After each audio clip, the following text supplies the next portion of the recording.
Bonsoir Marine Le Pen. Bonsoir. Un sondage de la Sofres indique que 3 Français sur 4 estiment que Nicolas Sarkozy a eu la bonne attitude durant les événements de Montauban et Toulouse. Vous êtes d'accord? Oui, je crois qu'il a eu effectivement une attitude de président de la République. Et est-ce que vous êtes critique sur la façon dont les opérations ont été conduites? Non, là où on peut émettre une critique, ce n'est pas sur la manière dont le RAID a agi, c'est sur la nature des ordres qui ont été donnés au RAID.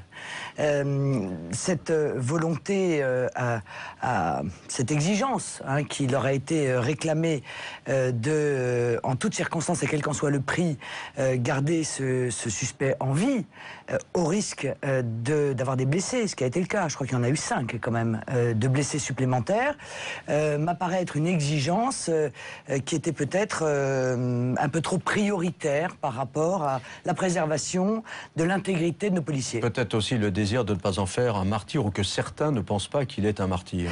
Oui, mais la réalité, et le patron du RAID nous l'a dit, c'est qu'il comptait de toute façon mourir les armes à la main. Il l'avait dit lui-même. Bon, après, on peut toujours discuter pour savoir, est-ce que ça n'est pas l'armée qui aurait dû intervenir en tenant compte qu'il était un terroriste, alors que le RAID a plus l'habitude d'intervenir pour des forcenés. On peut toujours faire l'inspecteur des travaux finis, mais c'est pas tellement le sujet. Le sujet, c'est surtout comment ce Mohamed Merah a pu, alors qu'il est une caricature d'islamiste radical dangereux, a-t-il pu passer entre les mailles du filet et a-t-il pu mener une petite vie tranquille jusqu'au crime terrible qu'il a commis? Alors, ce que vous mettez en cause, là, c'est la direction centrale du renseignement intérieur et l'organisation, finalement, des services de sécurité.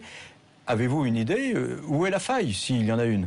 Écoutez, incontestablement, la faille, c'est celle qui fait que les États-Unis l'ont par exemple mis sur la liste des interdits de vol en avion aux États-Unis, alors que nous, manifestement, on l'a laissé vivre une vie normale. Bon. Vous savez que les Américains, dès que vous bougez un petit doigt, tout de suite, vous êtes sur une liste. Hein. Oui, enfin, en l'occurrence, ils ont peut-être eu raison, parce que entre bouger le petit doigt, M. Mazerolle, et aller faire des stages d'entraînement en Afghanistan et au Pakistan, il y a quand même une légère nuance, permettez-moi. Entre bouger un petit doigt et traverser comme il l'a fait, et plainte a été posée contre lui par une de ses voisines, montrer des vidéos d'égorgement et de lapidation à un gamin de 15 ans, traverser la cité. Donc là, vous êtes étonné que la plainte n'ait pas été suivie. Excusez-moi, avec un sabre en criant « Vive Al-Qaïda », etc. Comment cet homme... Il y a beaucoup de questions. Comment cet homme... pouvait-il avoir une BMW, mener, semble-t-il, une vie assez luxueuse, tout en touchant, semble-t-il, le RSA, en ayant une aide au logement? Bien voilà qui, je crois, accrédite les propositions qui sont les miennes et justifie l'analyse que j'ai faite dès le départ, à savoir que l'islam radical et son risque est sous-estimé dans notre pays. Alors justement, vous avez déclaré qu'il fallait faire la guerre au fondamentalisme musulman, mais par quelle méthode? Quelles sont les recommandations qui sont les vôtres? Alors d'abord, il faut s'attaquer au financement de l'islam radical. Car enfin, il y a énormément de mosquées tenues par des radicaux qui sont financées par des pays étrangers. Il faut surveiller de près l'argent de ces pays étrangers qui sont eux-mêmes des soutiens du fondamentalisme et du djihadisme. C'est le cas du Qatar, qui, avec la bénédiction de Nicolas Sarkozy, investit aujourd'hui dans toutes nos entreprises stratégiques, mais investit aussi dans nos banlieues, au motif que dans nos banlieues, il y a des jeunes musulmans. Pour créer des emplois.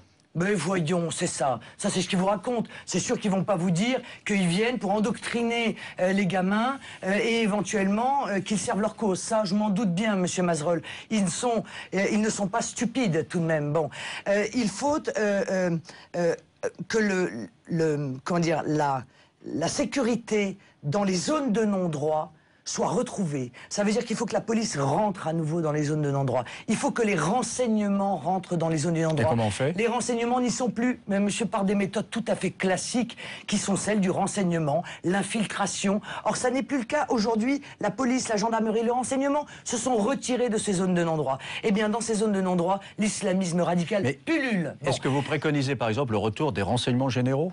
Mais, écoutez, les renseignements généraux, ils ont plus surveillé les opposants politiques qu'autre chose jusqu'à nouvel ordre. Alors, par quel service on fait ça? Mais la DCRI peut parfaitement le faire, encore faut-il qu'ils en aient l'ordre politique, plutôt que d'aller surveiller les journalistes. Hein, c'est plus efficace de surveiller les islamistes. Pensez que Nicolas vous savez Sarkozy... que je ne porte pas tous les journalistes dans mon cœur, mais je les crois beaucoup moins dangereux. Vous pensez que Claude Guéant et Nicolas Sarkozy ont donné l'ordre aux policiers de ne pas aller dans les zones en question? Oui, je pense que plus personne n'a d'ordre. Et d'ailleurs, c'est si vrai que je le rappelais sur votre plateau il y a un certain nombre de mois, les policiers n'ont même pas ordre d'arrêter les gens qui sont à mobilette ou à moto et qui commettent des délits ou des crimes, de peur qu'ils tombent, et que s'ils tombent, ils se fassent mal, et que s'ils se font mal, il y a une émeute. Voilà.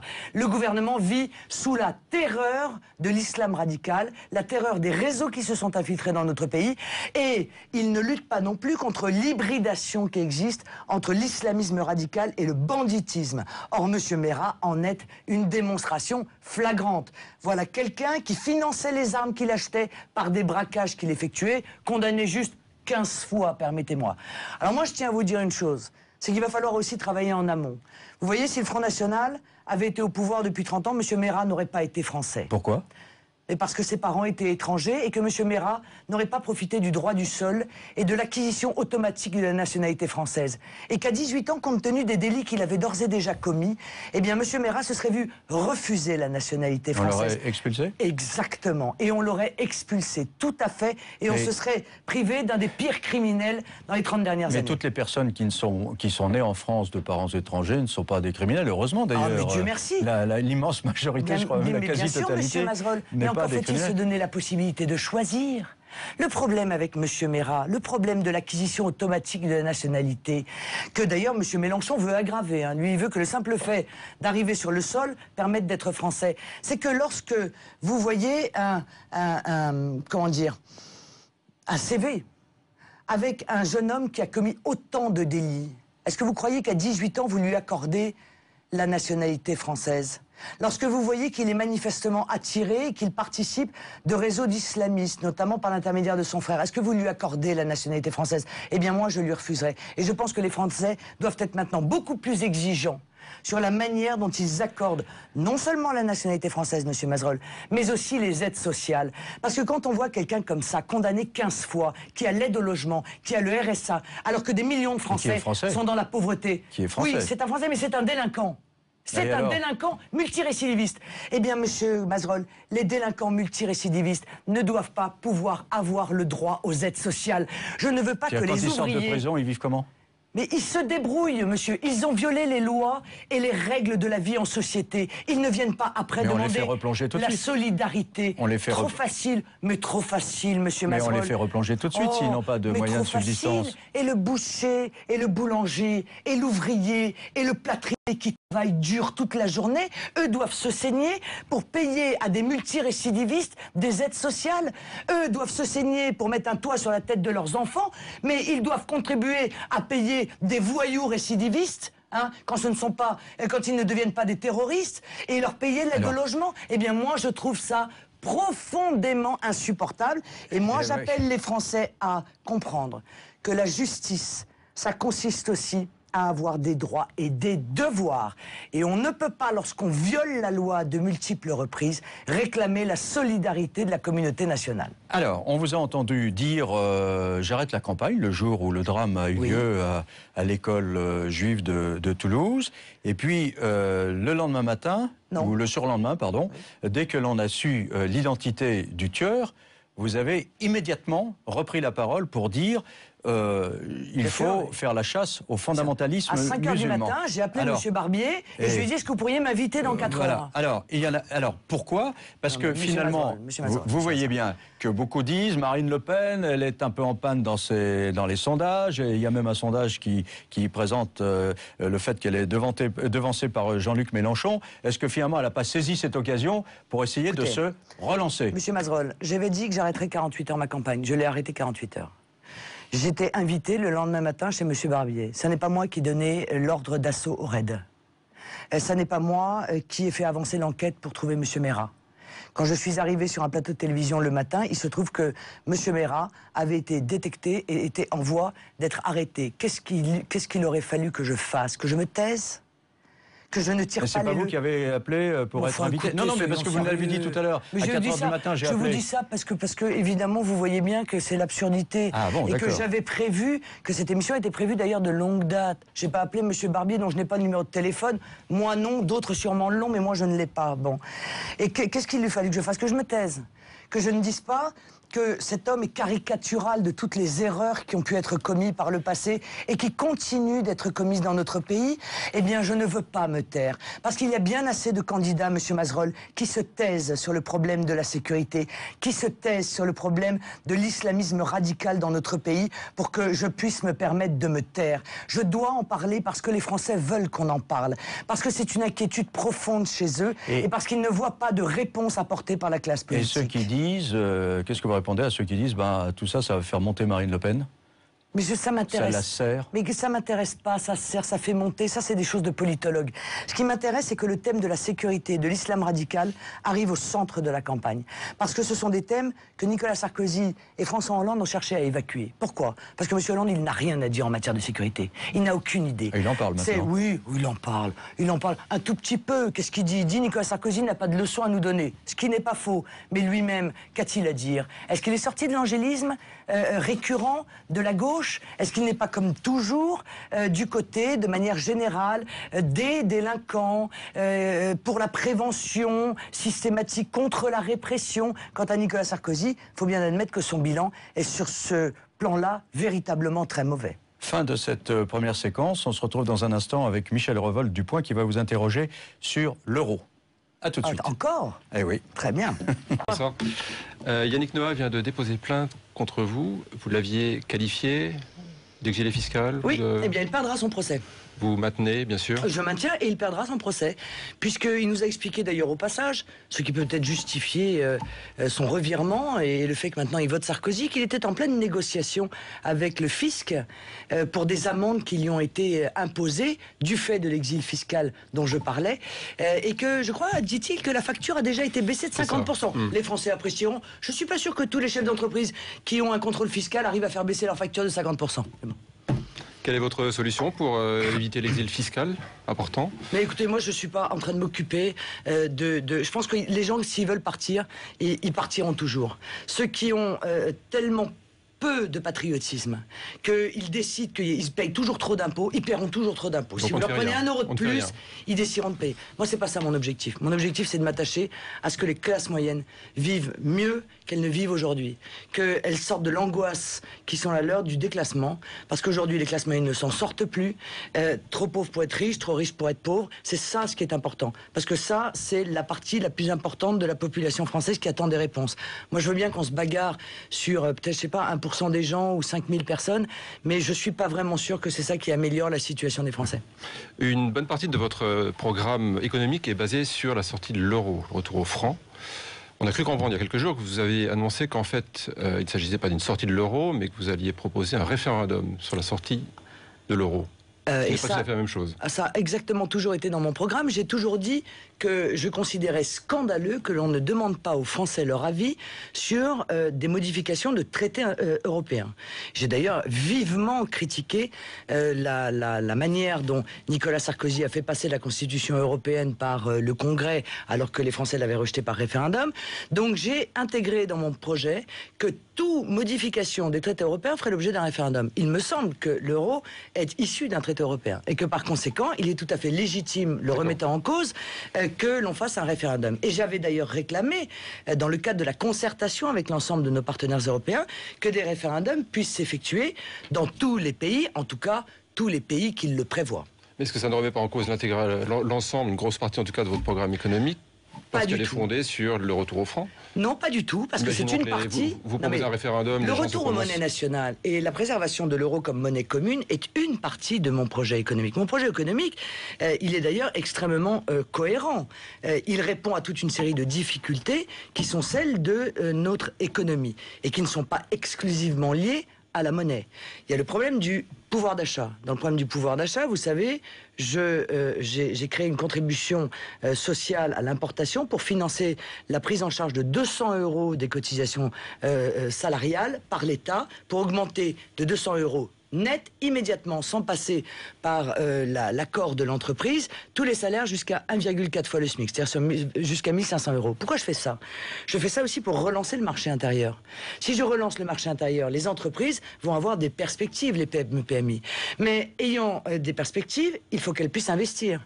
J'ai donc deux parties très claires. Un, j'ai trouvé les moyens du financement de ces PME-PMI, puisque les banques ne prêtent plus, qui est un fonds abondé par les 50 plus grosses capitalisations boursières qui verseront 15% de leur chiffre d'affaires dans ce fonds qui tournera, et qui permettra de dégager 12 milliards d'euros pour financer les PME-PMI. Et je sais qu'elles sont en difficulté de trésorerie et qu'elles ne trouvent pas non plus auprès des banques la réponse adéquate. Et par conséquent, j'ai proposé que pour les entreprises de production, le paiement de la TVA ne se fasse plus, comme c'est le cas maintenant, à l'encaissement, mais se fasse plutôt à l'encaissement plutôt qu'à la facturation. Ce qui va permettre de laisser dans les entreprises un fonds de trésorerie dont elles manquent cruellement aujourd'hui et qui les fait chuter. Parce qu'une entreprise qui se porte bien, elle peut aussi avoir des problèmes de trésorerie. Or, excusez-moi, mais qu'elle fasse la banque de l'État, je trouve que c'est absolument délirant. C'est vrai quand même que pour diminuer la dette, vous misez beaucoup sur le fait que la Banque Centrale Européenne, si on restait dans l'euro, ou donc la Banque de France, si on quittait l'euro, prête à l'État sans intérêt. Oui. Eh ben, si on ne quitte pas l'euro, ça ne va pas se produire. Eh bien, nous mettrons plus de temps à réduire cette dette. Mais il n'en demeure pas moins qu'une partie de la réduction de la dette va aussi passer par les économies que je propose. Je propose des grands plans d'économie, de ce que j'appelle la mauvaise dépense, par rapport à la bonne dépense, qui, elle, fait l'objet aujourd'hui de restrictions et d'austérité. La mauvaise dépense, c'est l'immigration. La mauvaise dépense, c'est l'argent que nous versons à l'Union européenne chaque année et qu'elle conserve, c'est-à-dire 7 milliards par an. La mauvaise dépense, c'est la fraude sociale. La mauvaise dépense, c'est le gaspillage, parce que le gaspillage, l'État, il sait faire. Sur ce sujet, il n'y a aucune discussion.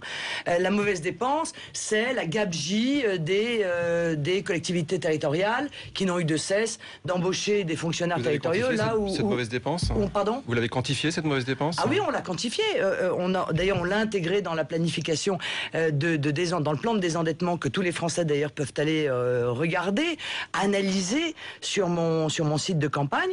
Et nous avons intégré ces économies dans le plan de chiffrage qui est extrêmement précis. Je n'en ai pas vu d'ailleurs d'aussi précis que le nôtre chez les autres candidats, pour arriver à la réduction des déficits en 2016, mais sans casse sociale, sans plan d'austérité terrifiant comme ceux qui nous sont préparés, et le retour à un niveau de dette raisonnable à l'horizon 2025. Est-ce que dans votre programme, votre volonté présidentielle, il y a celle de vouloir maîtriser mieux les relations internationales avec oui. Tout le concert international? Ah oui, je pense que tout est à revoir. Je pense que notre politique internationale est en même temps brouillonne et est une succession d'erreurs. D'ailleurs, je crois que l'exemple le plus flagrant est celui de la Libye.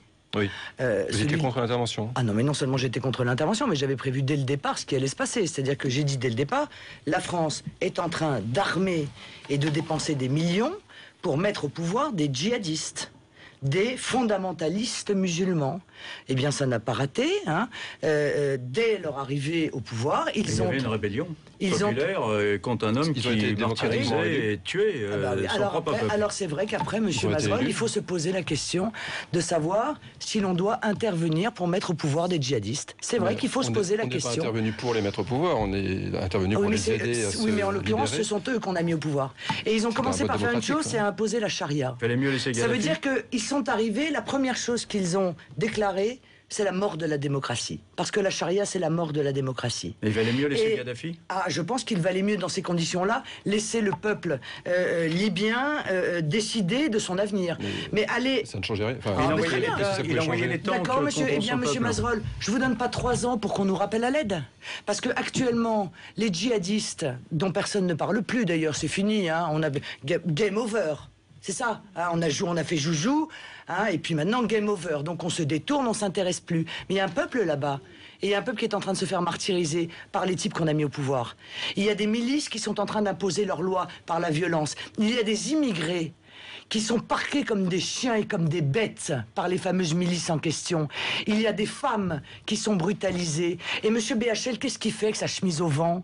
Il est plus là, M. BHL, il a autre chose à faire. Il est parti sur un autre terrain d'opération diplomatique. Bon, eh bien, écoutez, moi, je considère que quand on en arrive à un résultat tel que celui-là, c'est une erreur majeure. Et lorsqu'on laisse, comme je vous l'ai dit tout à l'heure, le Qatar ou l'Arabie Saoudite investir dans notre économie, dans des secteurs qui sont des secteurs stratégiques de notre économie, énergie, communication, eh bien, croyez-moi, effectivement, tout est à revoir. Vous êtes élu président de la République, vous rompez les relations avec ces pays? Tunisie, Libye? En tout cas, je peux vous dire que moi, je vais vous dire la seule ligne rouge en matière. Je crois que les nations doivent discuter avec toutes les nations. La seule ligne rouge qui arrêtera les relations entre la France que je présiderai et n'importe quel État du monde, ce sera le terrorisme. Quelles qu'en soient les victimes, que les victimes soient l'Europe, les États-Unis ou Israël, ou n'importe quel autre pays, la ligne rouge en matière diplomatique, ce sera celle-là. Alors, mais il vous a posé une question précise, la Libye, on les relations? Eh bien, je pense très honnêtement que on ne rompra peut-être pas les relations. Mais au moins, moi, je peux me regarder dans la glace le matin en me disant que c'est pas moi qui ai la responsabilité d'avoir mis ces gens-là à la tête de la Libye, voyez-vous. Merci Michel pour cette séquence. On passe à la séquence suivante que vous connaissez bien. Qui êtes-vous, mais sur le plan politique?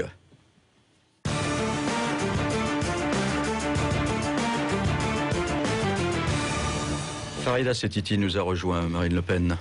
Bonsoir Madame Le Pen. Bonsoir. Alors sur les drames de Toulouse et de Montauban, vous avez déjà répondu à Olivier Masserolles, mais on a envie de vous entendre sur les conséquences de ces événements. Alors nous allons écouter Jean-Luc Mélenchon qui vous accuse de propager la haine, et ensuite vous nous répondrez derrière. J'espère très vite lui passer devant pour qu'il soit prouvé qu'en France, il y a plus de place pour le discours de la fraternité que pour celui de la haine. Mais parce que lui, il est censé représenter la fraternité.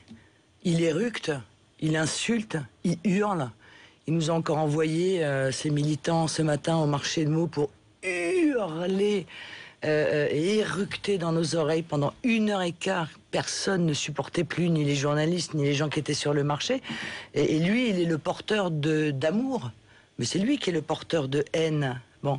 Et moi, j'aimerais bien que plutôt que de s'attaquer à Marine Le Pen, M. Mélenchon nous dise clairement ce qu'il pense de l'islamisme radical.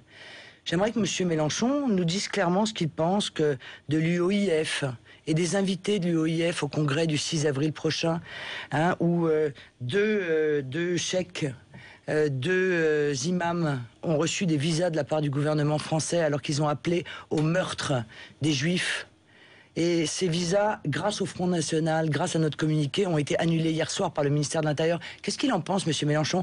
M. Mélenchon qui est pour l'immigration massive, lui, il est pour qu'il n'y ait plus aucune frontière. Il est pour la régularisation de tous les clandestins qui arrivent dans notre pays. C'est ça qu'il va offrir aux ouvriers? C'est cette insécurité-là qu'il va offrir? Alors on va vous proposer d'écouter maintenant c'est que si des vous voulez, hommes de M. paix, Mélenchon, si il parle sur ses adversaires, mais beaucoup de gens ne savent pas précisément ce qu'il propose. Alors c'est intéressant de savoir ce qu'il propose précisément, parce que là, croyez-moi, qu'il y en a beaucoup qui vont partir à la course. Alors justement, Madame Le Pen, vous avez dû entendre, comme nous tous, deux hommes, c'est le grand rabbin Gilles Bernheim et Dalil Boubaker, donc le recteur de la Grande Mosquée de Paris. On les a vus se tenant bras dessus, bras dessous. On va réécouter leur message.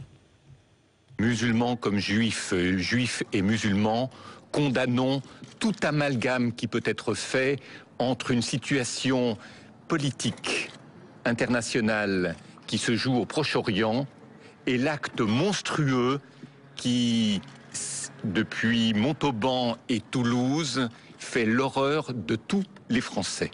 Qu'il y ait encore en 2012 des éléments qui, au nom de la sainte religion, s'érigent en exécuteurs infâmes et criminels.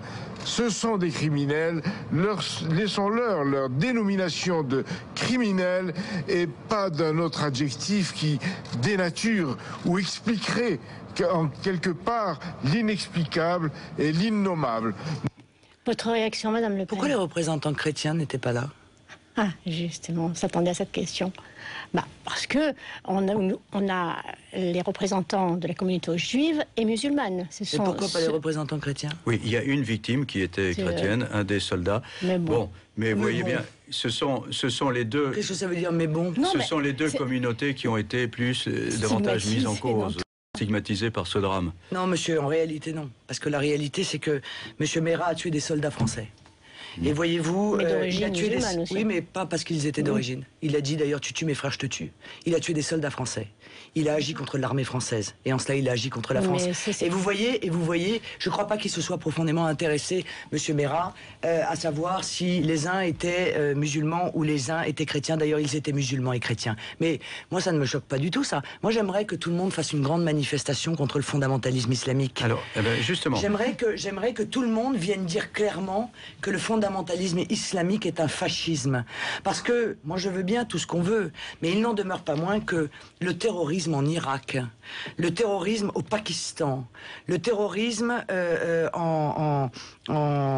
comment dire, sur le territoire français, le terrorisme sur le territoire anglais, le terrorisme aux États-Unis, tout cela est le fait des fondamentalistes islamiques. Les fondamentalistes islamiques sont les fascistes verts du 21e siècle. Et tout le monde doit agir contre eux. Et moi, j'en ai appelé aux musulmans, Monsieur Mazerolles. Mais Madame Le Pen, vous allez avoir l'occasion, parce que oui, justement, Monsieur Boubacar condamnait cet acte. Hein, il a été très fermement condamné cet acte. Et donc, on est allé le voir et on lui a demandé s'il avait quelque chose à vous dire, un message à vous adresser. Eh bien, il l'a enregistré. Voilà. L'ensemble des musulmans de France qui s'intègre, qui est partie prenante de la nation française, a tout de même dans les racines même de l'islam de France une histoire faite de sacrifices, faite de milliers, de centaines de milliers de morts pour la France et qui, par le sang versé, notion barésienne, mérite pour eux, pour leurs descendants que nous sommes, la qualité de citoyens français à part entière. Et que, bien entendu, pour nous, il ne s'agit pas d'être, je dirais, confondu avec... Parfois, lorsqu'il s'agit de minorités bien identifiées et bien caractérisées dans leur violence, qui ne représentent en rien ni l'effort, ni l'engagement, ni même les aspirations de cet ensemble, quasiment à 100% de la communauté musulmane de France. Alors, Madame Marine Le Pen, comment envisagez-vous dans l'avenir d'éviter de créer ces amalgames entre islam et terrorisme, entre musulmans et radicaux de l'islam, et quelles seraient les mesures pour aider finalement à cet islam de justice, de modération, d'intégration de France que nous voulons représenter? J'ai été la première à dire cela. J'ai été la première, à la première heure, à dire il n'y a pas d'amalgame à faire entre le fondamentalisme et nos compatriotes musulmans. Il n'en demeure pas moins que je crois que l'amalgame est la conséquence dans l'esprit. Il y a des gens qui, dans leur esprit, font des amalgames. C'est la conséquence de la faiblesse d'âme de nos politiques. C'est la conséquence de leur peur. C'est la conséquence du fait qu'ils ont refusé justement de pointer du doigt les fondamentalistes. Il faut stigmatiser les fondamentalistes. Vous accuse pas, hein? Il faut, non mais je dis, il me dit comment faire. Je vous réponds, Monsieur Boubacar. Il faut que tous les Français et les Français musulmans, qui souvent sont les premières victimes d'ailleurs de ce fondamentalisme, parce qu'ils vivent dans les quartiers bien souvent des fondamentalistes. Qu'est-ce que vous proposez, les Madame stigmatiser, Le Pen, les montrer du doigt, les faire reculer, les mettre à genoux. Et cela, tout le monde doit le faire. Eh bien, en luttant contre les financements des pays étrangers, en luttant contre les imams qui prêchent la violence dans les mosquées, en luttant contre ceux qui font pression sur les uns et sur les autres. Madame Setiti, quand dans des quartiers, des fondamentalistes frappent un homme parce qu'il ne fait pas le ramadan, est-ce que celui-là ne doit pas être condamné plus durement encore? Lorsque des reproches sont faits en permanence aux jeunes filles parce qu'elles ne sont pas voilées, aux femmes parce que ceci, aux hommes parce qu'on les a pas vus à la mosquée, vous voyez que toute cette pression-là, elle avance parce que l'ordre républicain n'est plus dans ces quartiers et parce que une partie des musulmans sont eux-mêmes terrorisés par le fondamentalisme. Ils n'osent pas s'opposer à eux parce qu'ils ne se sentent pas soutenus par les pouvoirs publics. Eh bien moi, pouvoir public, si je suis élu, je soutiendrai nos compatriotes musulmans pour lutter contre le fondamentalisme, et je le ferai reculer et je le mettrai à genoux, Madame Sétiti. Dernière question, Madame Le Pen. Alors vous vous présentez à la présidence de la République, vous êtes écoutée par des millions d'électeurs. Est-ce que vous ne sentez pas avoir cette responsabilité d'avoir un langage plus modéré et rassembleur, faire en sorte que ces musulmans non fondamentalistes, justement, ne se sentent pas rejetés et injustement... Quand m'avez-vous entendu dire quelque chose qui aurait permis qu'ils se sentent rejetés? C'est la sensation et c'est le sentiment que vous laissez avec votre fougue. Enfin, on a l'impression que vous stigmatisez tous les musulmans. Mais c'est une impression qui vient d'où, Madame Sétiti? Eh ben, c'est ce que tout le monde dit. C'est-à-dire, c'est ce qu'on dit, mais c'est-à-dire que c'est exactement l'inverse des propos que j'ai tenus. Mais non, c'est dans la façon dont vous parlez de la viande halal, de l'occupation dans les rues avec les prières. On ne dit pas qu'il n'y a pas de problème. On ne dit pas qu'il n'y a pas de problème. Alors donc il ne faut pas en parler. Non, justement. Voilà, justement. C'est bien qu'on parle de ça, Monsieur Masrol, parce qu'on touche. On ne dit pas qu'il ne faut pas en parler. Monsieur, on touche du doigt. Simplement, est-ce qu'il n'y a pas à trouver un vocabulaire qui fasse que ceux... Vous avez quand même une responsabilité, Madame Le Pen. Qui sont Dans quoi j'ai une responsabilité? Si vous êtes présidente de la République... Oui, j'ai la responsabilité de régler les problèmes, Madame Sétiti. Parce que tous ceux qui nous ont gouvernés depuis 30 ans ne l'ont pas fait. Je vais vous dire une chose. Ce que vous dites, c'est exactement ce qu'a fait la classe politique depuis 30 ans. Quel problème elle a réglé? Quel problème a-t-elle réglé? Quelqu'un comme M. Boubacar vous dit, quelqu'un comme M. Boubacar vous dit, il y a un islam modéré qui ne demande qu'à exister. Comment on le promeut? Je lui dis, écoutez, je lui dis, M. Boubacar, les Français musulmans doivent venir avec moi lutter contre le fondamentalisme, parce que personne d'autre n'aura le courage de le faire.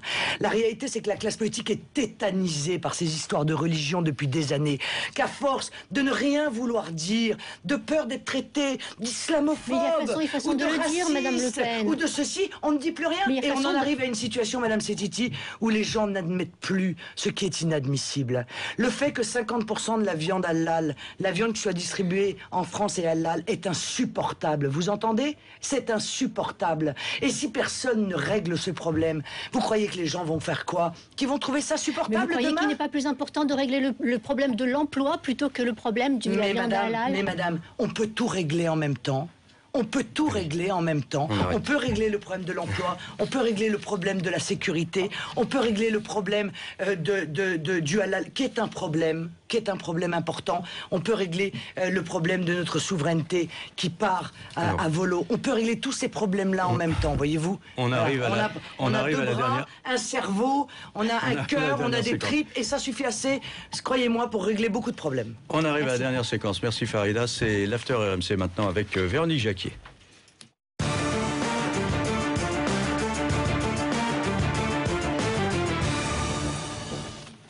Bonsoir Marine Le Pen. Bonsoir. Vous êtes critique sur la manière dont les ordres ont été donnés pour interpeller Mohamed Merah à Toulouse. Vous êtes aussi critique sur la façon dont cet homme vivait. Vous avez aussi jugé que le RAID n'avait pas forcément fait son boulot comme on pouvait s'y attendre. Non, je n'ai pas mis en cause le RAID, c'est faux. Non, c'est vrai que vous ne l'avez pas mis en cause, mais vous avez été aussi critique sur les failles. Vous avez parlé de failles en matière de sécurité. Si vous aviez été présidente, vous n'auriez peut-être pas géré les choses de cette façon. Je vous propose de réécouter ce que vous disiez au début de l'émission, sur ce que vous préconisiez pour lutter contre l'islam radical. La sécurité dans les zones de non-droit soit retrouvée. Ça veut dire qu'il faut que la police rentre à nouveau dans les zones de non-droit. Il faut que les renseignements rentrent dans les zones de non-droit. Et comment on fait? Les renseignements n'y sont plus, mais monsieur, par des méthodes tout à fait classiques, qui sont celles du renseignement, l'infiltration. Or, ça n'est plus le cas. Aujourd'hui, la police, la gendarmerie, le renseignement se sont retirés de ces zones de non-droit. Eh bien, dans ces zones de non-droit, l'islamisme radical pullule. Alors vous êtes candidate à la présidentielle, vous savez que ça met des années pour remettre les choses en route, justement dans ces quartiers, pour les pénétrer. Quels moyens financiers vous mettriez? Non mais d'abord il faut lutter contre le banditisme. Moi je vais, comment dire, réembaucher tous les gendarmes et les policiers que Nicolas Sarkozy a réduits. Voilà, je vais reconstituer les effectifs parce que je pense que c'est absolument nécessaire. Et puis, on va leur donner les ordres. Et on va d'abord commencer par s'attaquer à la criminalité, et particulièrement à la drogue. Parce que l'on s'aperçoit qu'il y a des connexions entre les réseaux de drogue et l'islamisme radical. Que c'est un des moyens de financement, entre autres. Mais là aussi, ça ne se fait pas en un jour, parce que Nicolas Sarkozy avait des velléités en ce sens en 2007.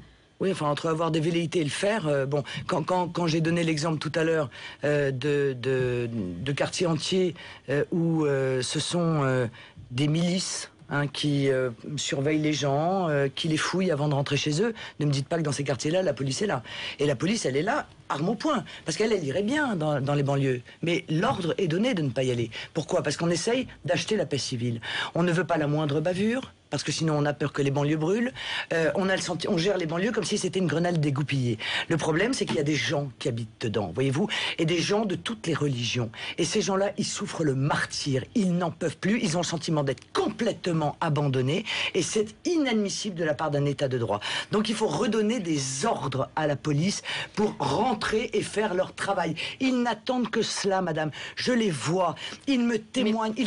Auprès de moi, vous avez commencé votre campagne sur le terrain économique. Pourquoi est-ce que vous n'avez pas été fer de lance sur ce terrain-là tout de suite?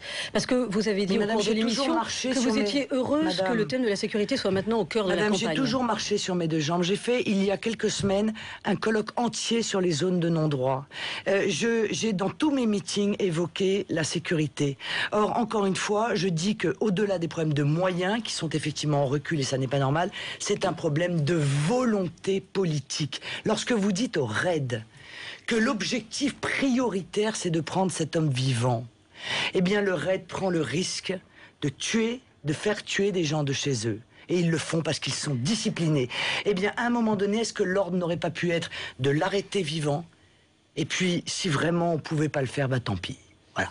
Or, ils sont entrés avec des armes, nous dit-on, non létales. À propos de volonté politique, je vous propose de réécouter ce que vous disiez sur le gouvernement et la façon dont il était sous pression vis-à-vis de l'islam. Le gouvernement vit sous la terreur de l'islam radical, la terreur des réseaux qui se sont infiltrés dans notre pays, et il ne lutte pas non plus contre l'hybridation qui existe entre l'islamisme radical et le banditisme. Or, M. Mera en est une démonstration flagrante. Alors, vous avez le sens de l'emphase, mais qu'est-ce que vous me donnez comme exemple de terreur que subirait le gouvernement, de terreur de l'islamisme radical? Mais je vous l'ai expliqué, madame, ils ont peur que les banlieues brûlent. Voilà, ils touchent à ça comme si c'était de la nitroglycérine. Quand je vous disais tout à l'heure que ordre est donné aux policiers de ne pas arrêter dans les banlieues, les motos ou les mobylettes, non mais vous avez vu ça où ? Dans un autre espace du territoire, où ça existe, de peur qu'ils tombent, qu'ils se tuent, et que ça crée ce qu'on a vécu en 2005. Mais bon. C'est pas un vrai risque? Pardon? C'est un vrai risque? Eh bien, il faut prendre ce risque. Il faut prendre ce risque. Parce que si on en est là, vous voyez, si on en est à ne plus arrêter les gens de peur que ça flambe, ça veut dire qu'on a déjà perdu la partie. Ça veut dire qu'on est incapable de protéger les populations. Alors il faut reprendre la main, remettre les pieds dans ces banlieues et y faire régner la loi républicaine, monsieur Mazerolle. Parce que c'est ça le rôle d'un gouvernement. Ça n'est rien d'autre que cela. Le rôle d'un gouvernement et d'un État, c'est d'abord de faire respecter la première des libertés, qu'est la sécurité. Parce que ce sont les plus faibles qui en souffrent. Ce sont les plus modestes d'entre nous. C'est sûr que M. Hollande, M. Sarkozy et nous autres d'ailleurs qui vivons dans des plutôt beaux quartiers, nous c'est bon, on a moins de problèmes avec la sécurité. Ça va, merci. Mais les Français qui sont dans ces quartiers-là, qui se sentent complètement perdus, les Français dans la ruralité, qui ont plus maintenant que des commissariats qu'à 30 km ou à 40 km parce qu'on a supprimé des commissariats. Eux, dans quelle situation se sentent-ils? Mesure d'urgence si vous êtes élu. Qu'est-ce que vous faites directement pour on arrête éventuellement... les 5000 leaders de délinquance que l'on connaît, qui sont répertoriés, qui sont dans 26 départements, parce que croyez-moi, en faisant rien que cela... D'un coup de baguette magique? Non monsieur, on donne les... Mais donc on ne peut rien faire. Non, je dis pas, mais 5000 c'est beaucoup. Mais qu'est-ce que c'est que cette vision d'une politique d'impuissants? C'est quoi? Il n'y a que des impuissants, on est impuissants à faire rien. On ne peut pas régler le problème du chômage, on ne peut pas régler le problème du pouvoir d'achat, on ne peut rien faire, alors on est là.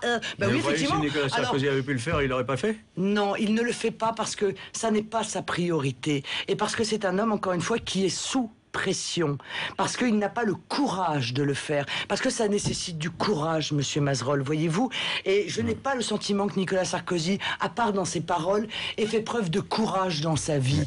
Voilà, peut-être à la différence de moi, parce que mon parcours plaide aussi pour moi, monsieur Mazerolle. Moi, j'ai eu dans ma vie des coups très durs. On arrête. Et j'ai fait preuve de courage, et ça aussi, peut-être, les Français doivent le juger. Merci Marine Le Pen d'avoir été avec nous ce soir. Merci Véronique. Dans un instant, Marc Hautement vous présentera le journal de 20h. Très bonne soirée à tous.